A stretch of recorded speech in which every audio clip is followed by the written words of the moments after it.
मित्रः शं वरुणः शन्नो भवत्वर्यमा शन्न इन्द्रो बृहस्पतिः शन्नो विष्णुरुक्रमः नमो ब्रह्मणे नमस्ते वायो त्वमेव प्रत्यक्षं ब्रह्मासि त्वामेव प्रत्यक्षं ब्रह्म वदिष्यामि ऋतं वदिष्यामि सत्यं वदिष्यामि तन्मामवतु तद्वक्तारमवतु अवतु मामवतु वक्तारम् ॐ शान्ति शान्ति शान्तिः शङ्करं शङ्कराचार्यं केशवं बादरायणं सूत्रभाष्य कृतो वन्दे भगवन्तौ ईश्वरो गुरुरात्मेति मूर्तिभेद व्योमवद्व्याप्तदेहाय दक्षिणामूर्तये नमः। ॐ शान्ति शान्ति शान्तिः।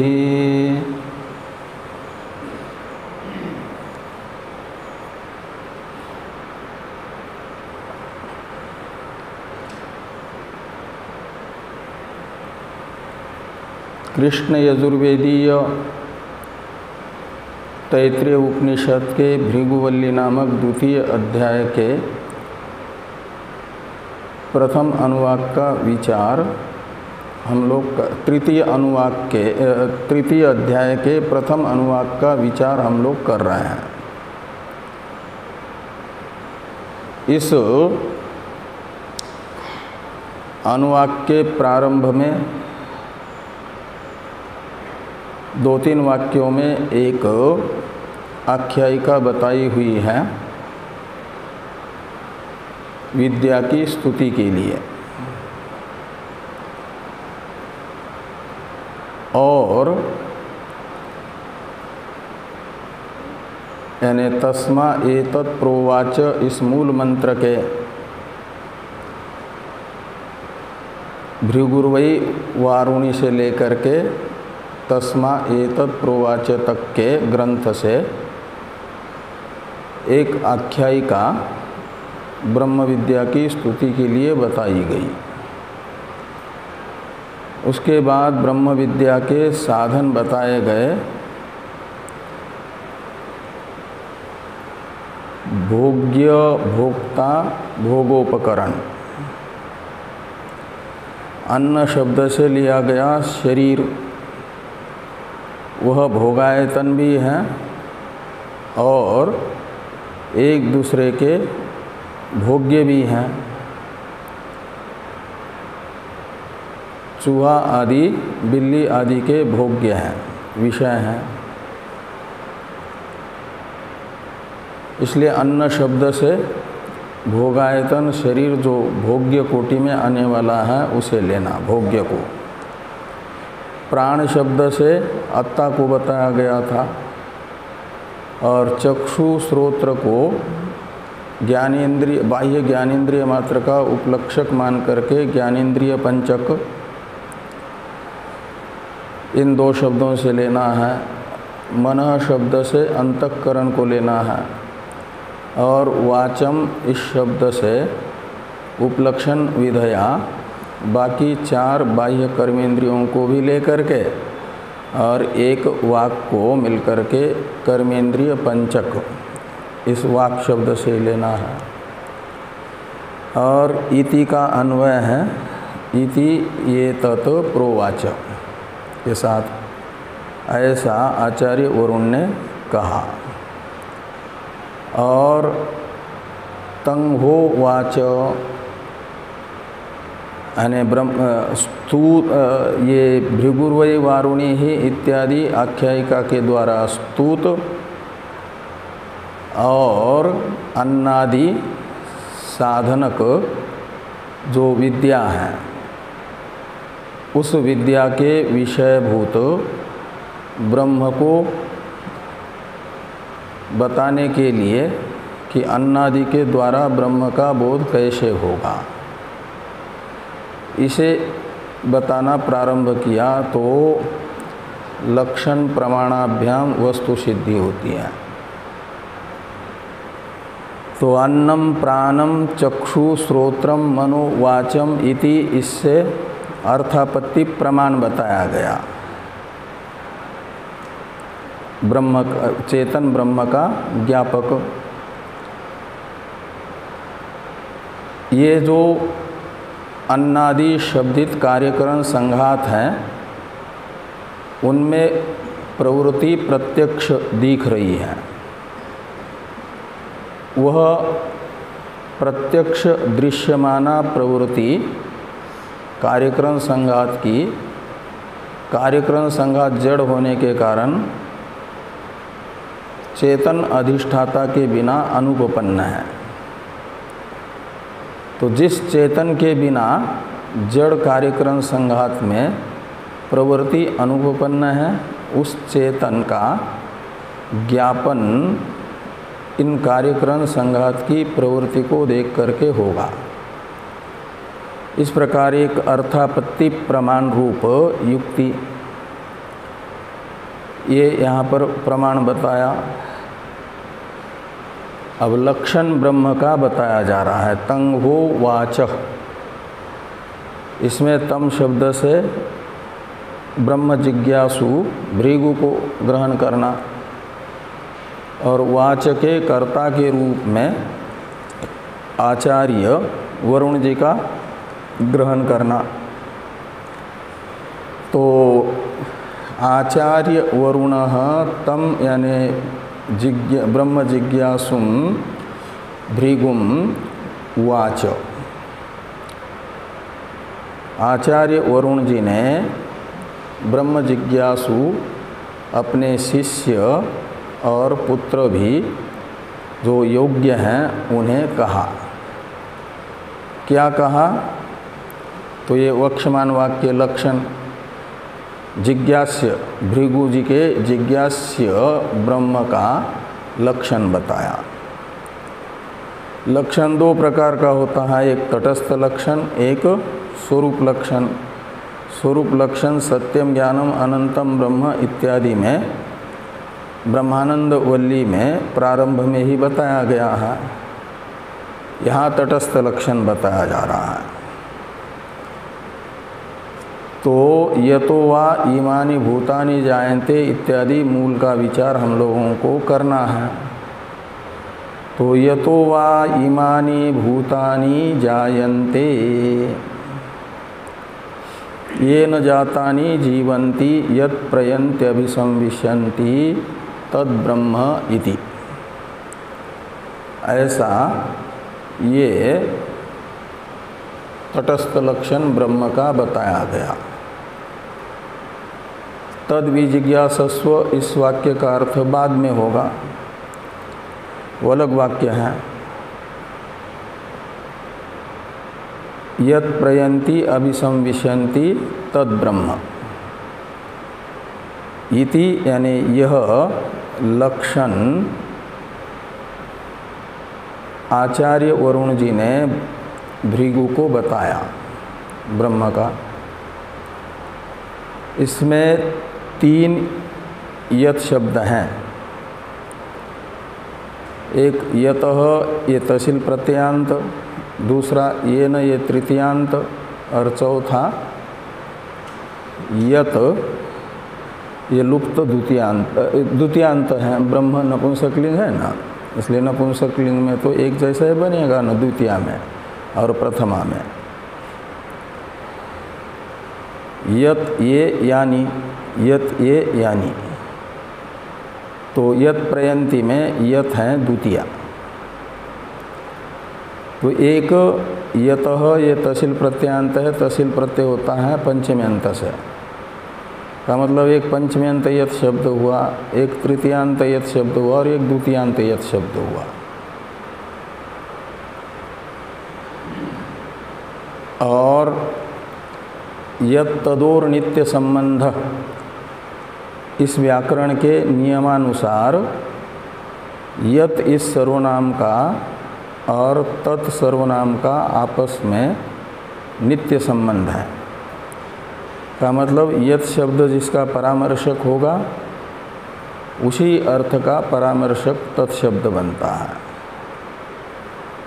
तो तद ब्रह्म यहाँ पर जो तत्शब्द हैं और तद विजिज्ञासस्व यहाँ पर जो तत्शब्द हैं, इन दोनों तत्शब्द से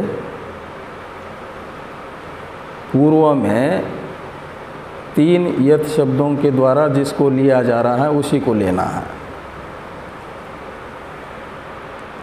तो यतः शब्द से किसको लिया जा रहा है?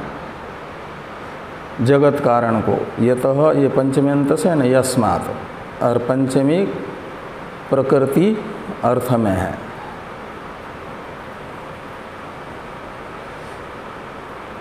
एक विभक्ति अर्थ प्रकरण में सूत्र आता है, उससे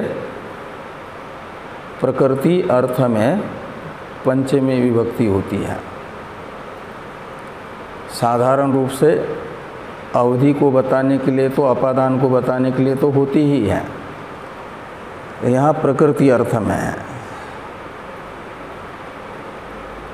तो प्रकृति शब्द का अर्थ होता है उपादान कारण, और वो अद्वैत होने के कारण वही निमित्त कारण भी है। इसलिए यतः यहाँ पर ये तहसील प्रत्यांत वृत्त्यात्मक शब्द है। दो प्रकार के शब्द होते हैं ना, वृत्त्यात्मक, अवृत्त्यात्मक। वृत्त्यात्मक शब्द कितने प्रकार के होते हैं? 5 प्रकार के। कृदंत, तद्धितांत, एक शेष, सनाद्यंत और सनाद्यंत धातु, समास।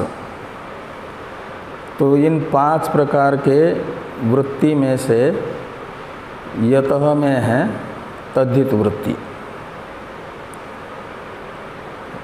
तहसील प्रत्यय तद्धित है ना, तो तद्धित संज्ञक प्रत्यांत शब्द को तद्धित वृत्ति कहा जाता है, और वृत्त्यात्मक शब्द के अर्थ को बताने वाले वाक्य को कहा जाता है विग्रह। तो यतः इसका विग्रह होगा यस्मात् इति यतः, ऐसा।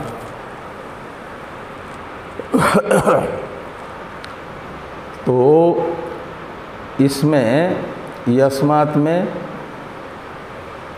जब हम प्रकृति प्रत्यय विवेचन करते हैं व्याकरण के अनुसार, तो प्रकृति किसको कहा जाता है? व्याकरण के अनुसार, वेदांत के अनुसार प्रकृति तो है उपादान कारण। व्याकरण के अनुसार प्रकृति कहा जाता है यस्मात् प्रत्ययः सप्रकृति, यस्मात् प्रत्यय सा प्रकृति, जिससे पर में प्रत्यय होता है, उस शब्द स्वरूप को प्रकृति कहा जाता है। तो यस्मात् में 2 अंश हैं ना, एक यत शब्द जो प्रातिपदिक है और एक गशी प्रत्यय पंचमी का। इसमें से यत ये जो प्रातिपदिक है ये हो जाएगा गशी प्रत्यय के दृष्टि से प्रकृति, और प्रत्यय होगा गशी। गशी यानी पंचमी का एक वचन। तो इसमें यत इस प्रकृति रूप शब्द का जो अर्थ निकलेगा, यत शब्द जिसका परामर्शक बनेगा, वह वेदांत की प्रकृति होगा। व्याकरण में प्रकृति होगा अभिधान, वेदांत में प्रकृति होगा इस अभिधान का जो अभिधेय होगा उसको प्रकृति कहा जाएगा। गशी प्रत्यय के प्रकृति का जो अभिधेय वह वेदांत की प्रकृति है। तो यत प्रत्यय का क्या अर्थ है? लक्षण वाक्य के प्रारंभ में ही यत शब्द आया है ना। किसी भी वाक्य के प्रारंभ में यत शब्द का यदि प्रयोग होता है तो उसे परामर्शक माना जाता है प्रकृत अर्थ का। प्रकृत अर्थ का मतलब जिसका प्रकरण चल रहा है उसका परामर्शक माना जाता है वाक्य के उपक्रम में प्रयुक्त यत शब्द को। तो यहाँ प्रकृत कौन है? आचार्य वरुण जी के समीप में जिसको जानने की इच्छा से भृगु आए हैं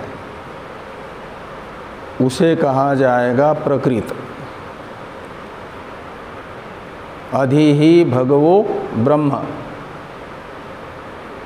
इस मंत्र से गुरुपसत्ति स्वीकार की है ऋषि भृगु ने।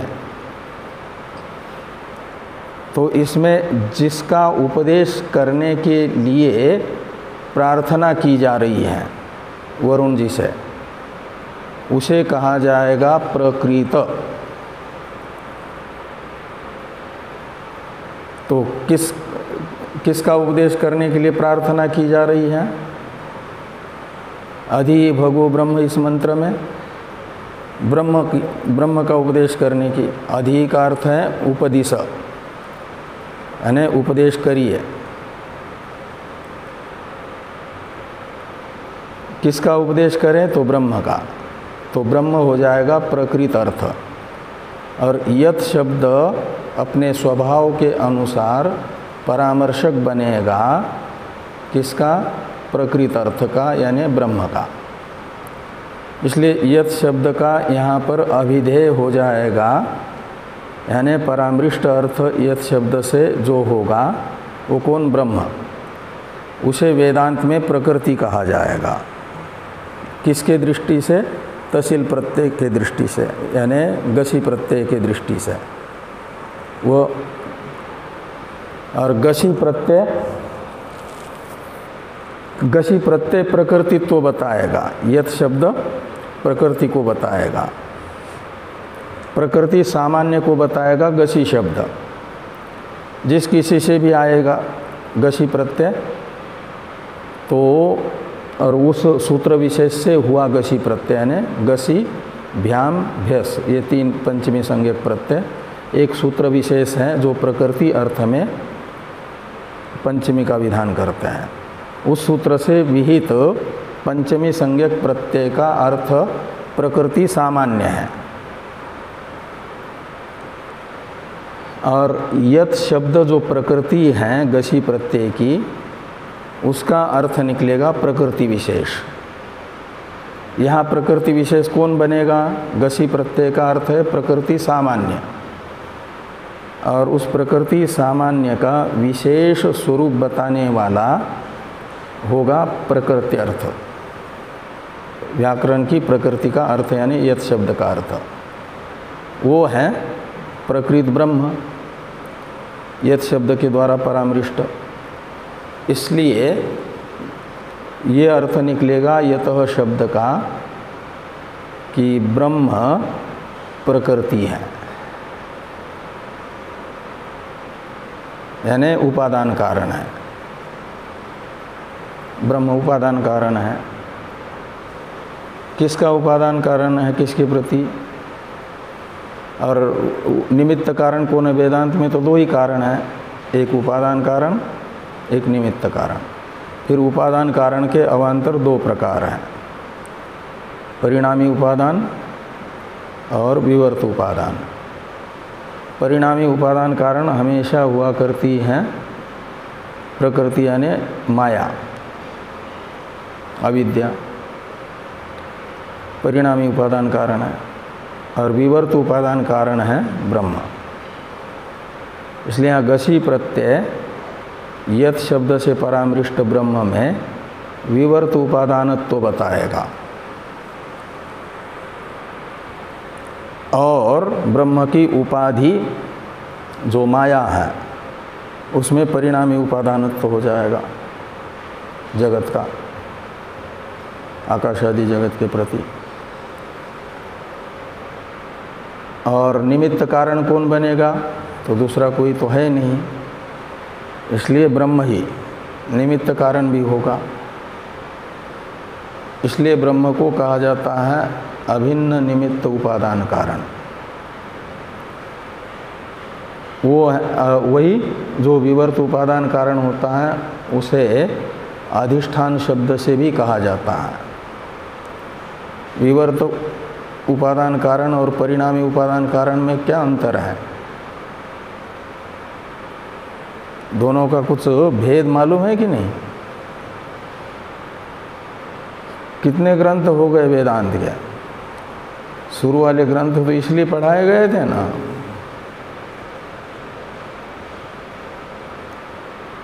कार्य और कारण की समान सत्ता हो, समान सत्ता कार्यापत्ति ही परिणाम, ये परिणाम कार्य होता है, और विषम सत्ताक कार्यापत्ति विवर्त। परिणाम शब्द और विवर्त शब्द आता है कार्य के लिए।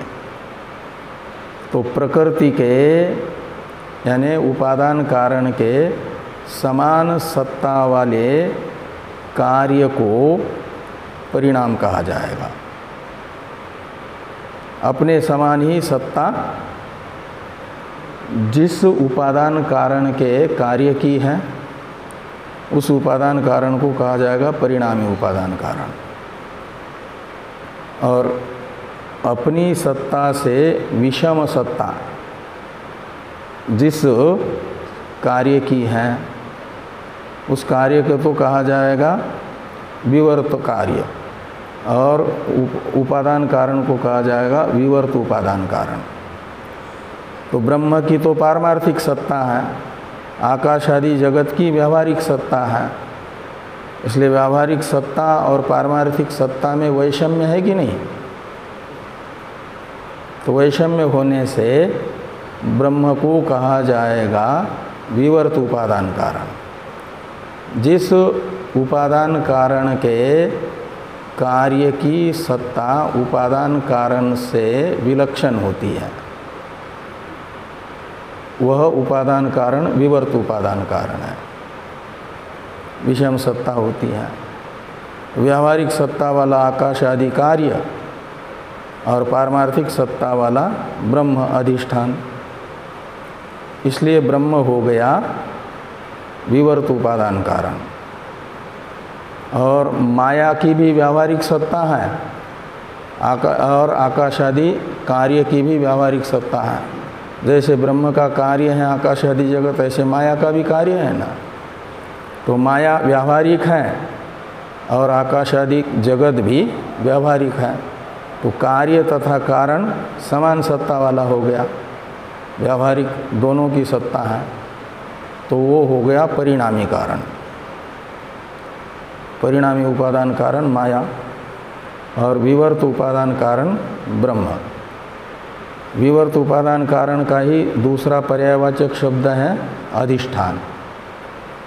इसलिए कहीं अधिष्ठान कहो ब्रह्म को या उपादान विवर्त उपादान कारण कहो का अर्थ है एक ही। ब्रह्म विवर्त उपादान कारण है कहो या ब्रह्म अधिष्ठान है कहो, एक अर्थ निकलेगा। तो यतो वा इमानि भूतानि जायन्ते में यत शब्द से अधि भगवो ब्रह्म इस वाक्यस्थ ब्रह्म पदार्थ को लेकर के और तशील प्रत्यय कहो या पंचमी जिस पंचमी के स्थान पर तशील प्रत्यय हुआ उस वो पंचमी प्रत्यय कहो, उसने प्रकृतित्व बताया यानी उपादान कारणत्व बताया। वो सामान्य रूप से उपादान कारण को बताएगा। वो उपादान कारण विशेष कौन है तो ब्रह्म, ऐसा यत शब्द बताएगा। तो ब्रह्म रूपी विवर्त उपादान कारण से ये तो वा शब्द वय है, ये चो एवा याव से आया आदेश होकर के यकार का लोप हो गया और आदि गुण से गुण जो प्राप्त है वो पूर्वोत्तरा सिद्धम से यकार का लोप असिद्ध होने से नहीं हुआ, तो वह ये वही निकलेगा और वह है अवधारण अर्थ में, तो यस्माद एव ऐसा निकलेगा। या इसका अन्वय सीधा उधर करिए, तद ब्रह्मैव, ब्रह्म लक्ष्य के साथ, तद ब्रह्मैव या तदेव ब्रह्म ऐसा। तो यतः इमानि भूतानि जायन्ते, यानी जिस विवर्त उपादान कारण तथा निमित्त कारण रूप ब्रह्म से इमानि भूतानि जायन्ते, उत्पत्ति के समय भूत उत्पन्न होते हैं। भूत का मतलब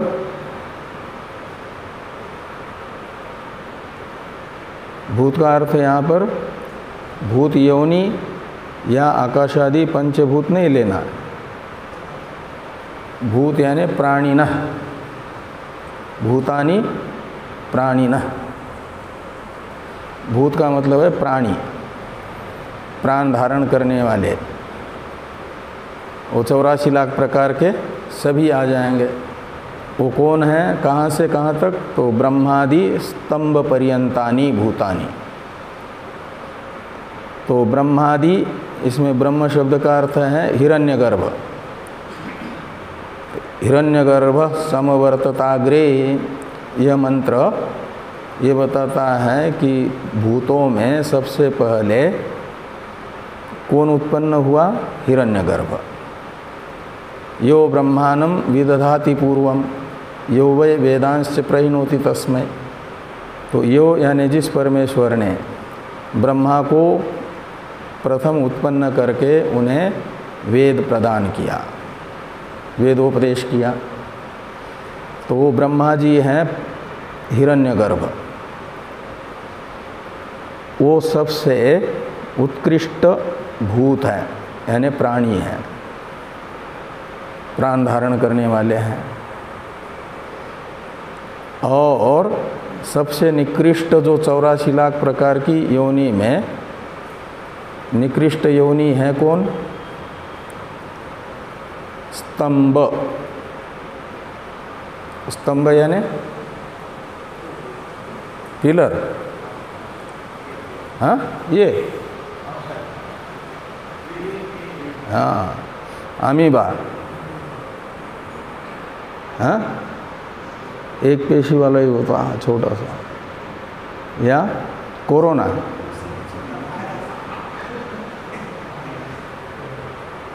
ये है सबसे निकृष्ट प्राणी। 84 लाख प्रकार के योनि में ऐसा एक कीटाणु है, जीव है, जो अंतिम योनि है।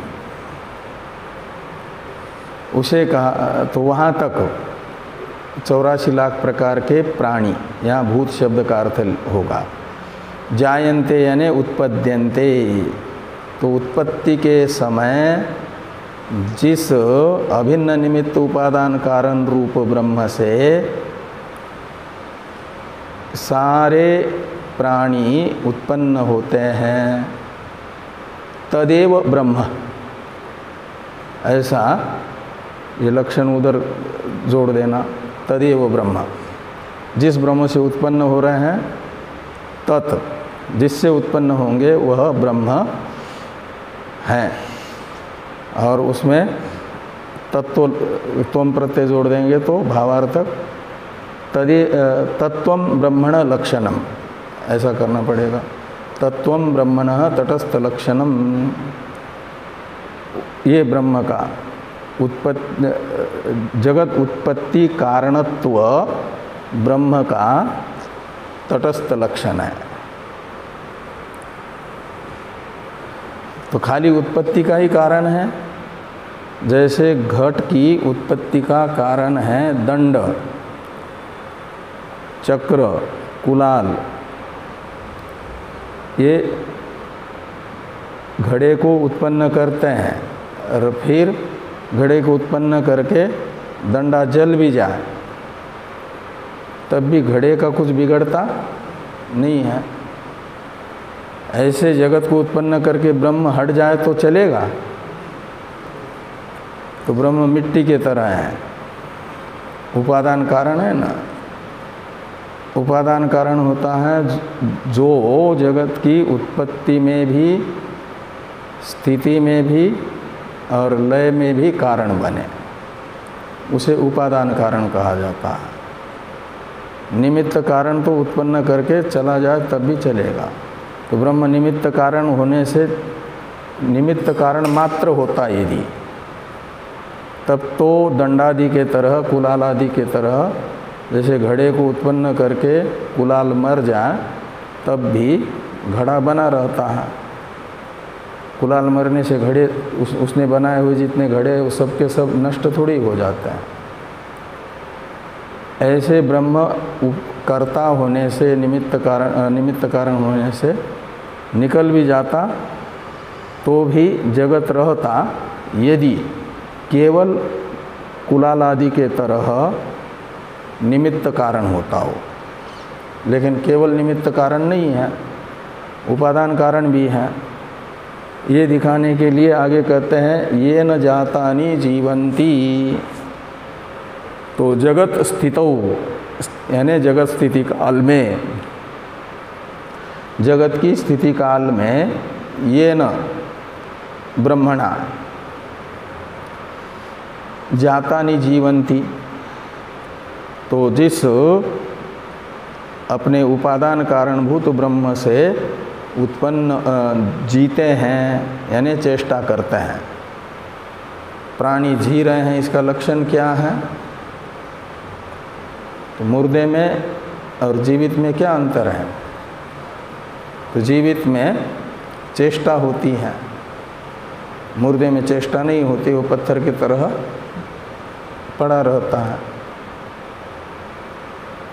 तो ये चेष्टन्ते, जीवंती का अर्थ निकलेगा। ये न जातानि चेष्टन्ते यानी प्राणान धारयन्ति, प्राण को धारण करके, प्राण है पूरा सूक्ष्म शरीर, प्राण शब्द से लेना, सूक्ष्म शरीर को धारण करते हैं। स्थूल शरीर में सूक्ष्म शरीर बना रहता है। तो स्थिति काल में जिस ब्रह्म के रहने से, यानी जगत के स्थिति का भी जो हेतु है, जगत स्थिति कारणत्व तो यहाँ पर बताया गया। तृतीया हेतु अर्थ में है। ये न जातानि जीवंती में भी प्रकृति प्रत्यय के दो विभाग करने हो तो प्रकृति कौन होगा? यत, और प्रत्यय टा, और टा का अर्थ भी हेतु है, और हेतु यानी कारण, और प्रकृति का अर्थ है प्रकृत ब्रह्म। तो ब्रह्म ही कारण है किसका?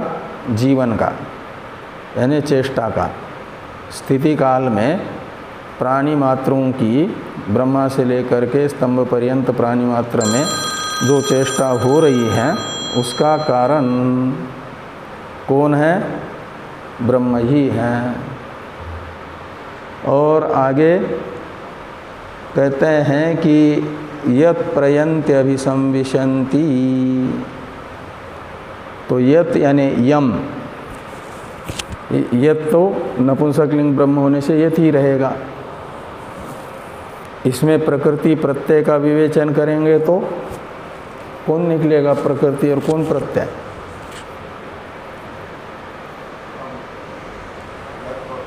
हाँ, यत प्रकृति है, अम प्रत्यय है। वो अम कहाँ गया? कहाँ है अम? किससे? अम शेषो एक सूत्र है ना,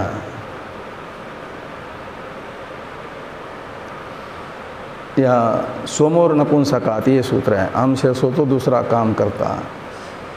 अम सोमोर नपुंसकात, सोमोर का मतलब सु प्रत्यय और अम प्रत्यय का लुक होता है। तो अब नपुंसक लिंग के नपुंसक लिंग रूप प्रकृति से परे होने पर, तो ये नपुंसक लिंग है तत् यत, उससे पर में अम प्रत्यय यहाँ पर उसका लुक हुआ सोमोर नपुंसकात से। हलंत नपुंसक लिंग में लघु सिद्धांत कौमुदी में ये सूत्र है ना, तो यत प्रयन्ति अभिसंविशन्ति, तो इसमें यत तो ब्रह्म का ही परामर्शक रहेगा और अम कर्मत्व बताएगा। किसके प्रति कर्मत्व? तो प्रयन्ति क्रियापद के प्रति कर्मत्व बताएगा ब्रह्म में। और कर्ता कौन होगा? भूतानि, इमानि भूतानि प्रलय काले यत प्रयन्ति।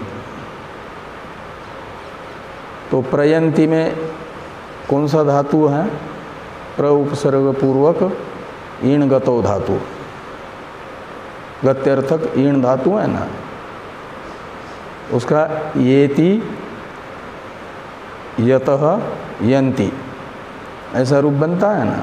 और प्र उपसर्ग है तो प्रयन्ति, प्रयन्ति यानी प्रयाण करते हैं। प्रयाण शब्द इसी से बनता है, वहाँ प्रयाण तो बनेगा, इससे नहीं, इससे भी बनाएंगे तो बन सकता है, लेकिन या प्रापण्य धातु है, वो भी गत्यर्थक है। याति प्रकर्षेण यान्ति, यान्ति यम मंदिरम गच्छन्ति इति भावार्थ में करते तो प्रयाण, प्रकर्षेण यानम यानी गमनम, किधर? तो स्वर्ग में या तो यम लोक में, उसे कहा जाता है प्रयाण। एक बार इस शरीर से निकलने के बाद दोबारा इसमें आना ही नहीं है। तो अंतिम मृत समय एक बार ही प्रयाण होगा ना। तो यत प्रयन्ति, तो प्रलय काल में जिस ब्रह्म में ये भूत प्रवेश करते हैं, जिसके प्रति गमन करते हैं, जैसे नदियाँ समुद्र में गमन करती हैं, ऐसे जिसके प्रति गमन सारे जगत का हो रहा है। और कब हो रहा है? एकदम होता है क्या? गंगा जी एकदम गंगा सागर पहुंचती है, या गंगा सागर पहुंचने के लिए निरंतर गतिशील है गंगा जी, जहाँ से चली है। कहाँ से निकली है गंगा जी? हाँ, गंगा जी का उद्गम स्थान मालूम नहीं है? गंगोत्री, गोमुख। तो गोमुख में भी इससे ज़्यादा धारा है, इसको तो आप पार करके जा भी सकते हैं। वो इतनी, ये गए हो कि नहीं गोमुख? वहाँ तो पार करना मुश्किल है, इतनी तेज बहती है। तो उद्गम तो होगा जहाँ से निकल रहा है जल, वहाँ से थोड़ी निकल रहा है। अंदर लंबी गुफा सी है, बर्फीली, ग्लेशियर है। जैसे वो बनते हैं ना टर्मिनल, ऐसे ग्लेशियर का वो बना हुआ लगता है। और अंदर से गंगा जी बहती हुई जो आ रही है, इसलिए कहा जाता है गंगा जी का मूल और सन्यासी का कुल कोई नहीं जानता। लेकिन आजकल के सन्यासी का नहीं, उस समय के सन्यास विधि होती इसीलिए है कि पहला वाला सब भूल जाए, घर दार अपना परिवार, इसलिए नाम भी बदल देते हैं। सन्यासी का कोई नहीं होता, और यदि होता है तो पूरा जगत ही उसका है, खाली एक परिवार नहीं होता। इसलिए पहले लोग न तो सन्यासी को पूछते थे आप कहाँ के हैं, घर पे कौन कौन है, न सन्यासी बताते थे। आजकल तो साल 2 साल में जा कर के आना पड़ता है सन्यासियों को। लेकिन गंगा जी का मूल और सन्यासी का कुल कोई नहीं जानता। कहते का मतलब अंदर ही अंदर से आ रही है ना, शिव जी के सिर से आई है। शिव जी कहाँ है? कैलाश में, वहाँ से मानसरोवर में आई है। मानसरोवर से अंदर ही अंदर से हो करके यहाँ प्रकट होती है गोमुख में। हमें दर्शन होता है गंगा जी का, लेकिन वो उद्गम स्थान नहीं है। तो यत प्रयंती, तो गंगा जी अपने उद्गम स्थल से यानी ग्लेशियर के अंदर से ही बहना शुरू कर रही है, और एक क्षण भी रुकता नहीं है जल, निरंतर बह रहा है। कहाँ तक? समुद्र तक। ऐसे हम सब भी एकदम अंतिम समय में पहुँचते हैं कि निरंतर उधर ही गति चल रही है। प्रत्यायंती न पुनर्दिवसा कालो जगत भक्षक कहा जाता है ना। एक एक क्षण हम उधर ही जा रहे हैं। तो यत प्रयंती यानी जिस ब्रह्म के ओर बढ़ रहे हैं हम आगे, का अर्थ फिर खाली बिना कुछ किए ही ब्रह्म की ओर पहुँचते रहेंगे, काल लेता ही जाएगा। जैसे लकड़ी को क्या करना होता है, गंगा जी में, गंगा जी की धारा में गिर जाए तो अपने आप ही सागर में पहुँचा देगी कि नहीं गंगा जी। ऐसे काल के प्रवाह में हम बह रहे हैं तो ब्रह्म, ये काल हमको ब्रह्म में पहुँचा ही देगा, जरूर पहुँचाएगा। 3 अवस्था में अज्ञानी भी ब्रह्म में पहुँचते हैं। एक तो रोज के रोज सुषुप्ति के समय सता सौम्य तदा संपन्न भवति कहा है ना, रोज ब्रह्म से मिलते हैं, लेकिन कोई लाभ, दूसरे दिन उठते हैं तो वही चिंताएं, उठने के साथ ही साथ वही सारे दुख। ऐसे मृत्यु के समय और समाधि के समय, 3 समय में ब्रह्म के साथ मिलन होता है सबका, प्राणी मात्र का। लेकिन समाधि में तो किसी किसी का होगा जो समाधि तक पहुंचा है। बाकी ये 2 अवस्थाएं तो सबकी है ही है ना, रोज नींद तो सबकी है ही है। तो मृत्यु के समय भी ब्रह्म में पहुंचेगा, समाधि में साधक पहुंचेगा ब्रह्म में। लेकिन ये सब अज्ञान की स्थितियाँ हैं, उसमें से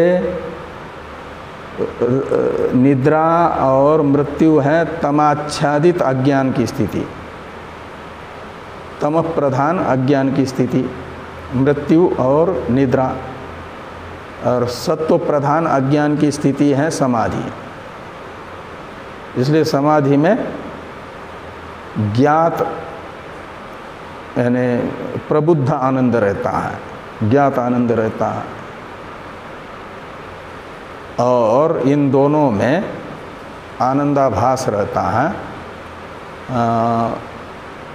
एक प्रकार से ऐसे छाया जैसे आनंद की। तो ये कहा कि यत प्रयंती, तो मृत्यु के समय भी ब्रह्म में ही जाते हैं, कहीं इधर उधर नहीं जाते हैं, लेकिन अज्ञात ब्रह्म में जाते हैं। कुछ जैसे एक लोटे में भर करके समुद्र के जल को मीठा बनाने के लिए लाया गंगा जी में डालने के लिए, लेकिन उसको बिल्कुल सीलबंद कर दिया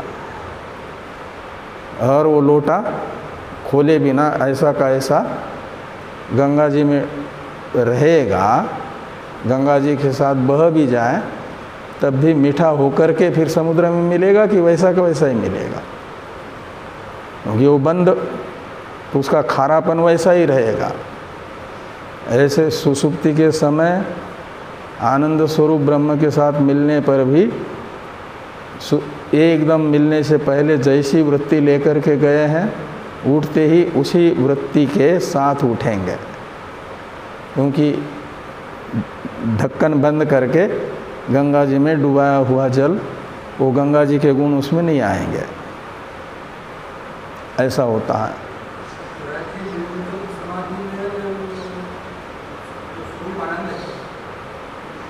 स्वरूप आनंद वैसा दिखता है जैसे शीशे में से पार में पुष्प के पेड़ वगैरह देख रहे हो कि नहीं, लेकिन यहाँ से यदि शीशे के और शीशा और पुष्प के बीच में आप क्या ना, आप इधर हैं उधर पुष्प है, बीच में शीशा है, तो तोड़ सकते नहीं, उसको स्पर्श नहीं कर सकते, देख सकते हैं। ऐसे वो पारदर्शी शीशे के तरह सात्विक अज्ञान निर्विकल्पक समाधि के समय भी रहता है। इसलिए वेदांत में निर्विकल्पक समाधि भी साधन है, वो निधिध्यासन की परिपक्व अवस्था मानी जाती है। वो उससे अद्वैत के संस्कार बुद्धि में बनेंगे। लेकिन अच्छा ओहो लंबा हो गया। और यत प्रयंती अभिसंविशंति, यत अभिसंविशंति, प्रयंती का ही अर्थ कर दिया अभिसंविशंति। तद विजिज्ञासस्व तद ब्रह्म इति, तो ये जो जिसमें उत्पत्ति के समय जिससे ये सारे प्राणी उत्पन्न हो रहे हैं, स्थिति काल में जिससे स्थित हैं, यानी स्थिति का भी प्राणियों के हेतु है, उत्पत्ति का भी हेतु है और लय का भी कारण है। इन तीनों का प्राणियों के उत्पत्ति स्थिति लय का जो अभिन्न निमित्त उपादान कारण है, तद ब्रह्म, वह ब्रह्म है, यानी ये ब्रह्म का तटस्थ लक्षण है।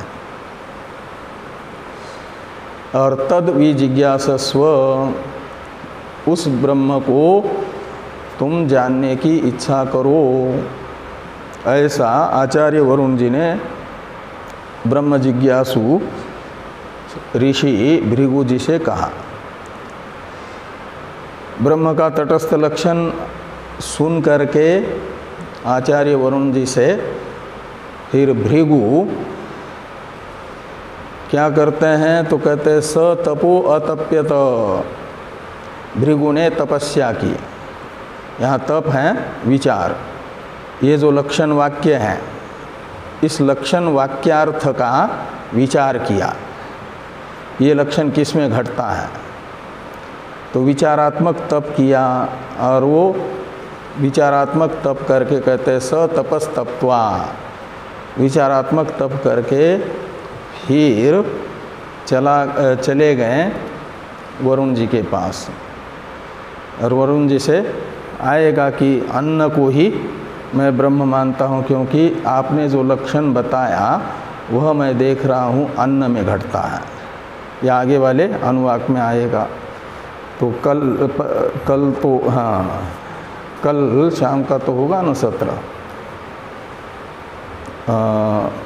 परसों अनध्याय है, तो कल भाष्य की चर्चा करेंगे हम लोग।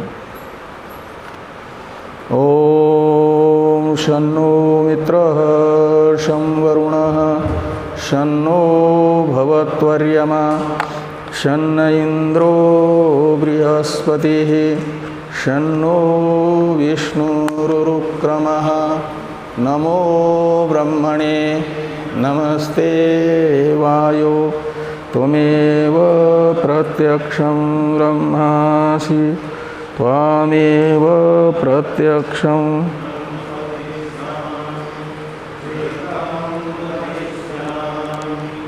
सत्यं वदिष्यामि तन्मामवतु तद्वक्तारमवतु अवतु माम् अवतु वक्तारम्। ओम शांति शांति शांति। शंकरं शंकरा केशवं सूत्रभाष्य कृतौ वंदे भगवन्तौ ईश्वरो गुरुरात्मेति मूर्तिभेद विभागिने व्योमवद्व्याप्तदेहाय दक्षिणामूर्तये नमः। ओम शांति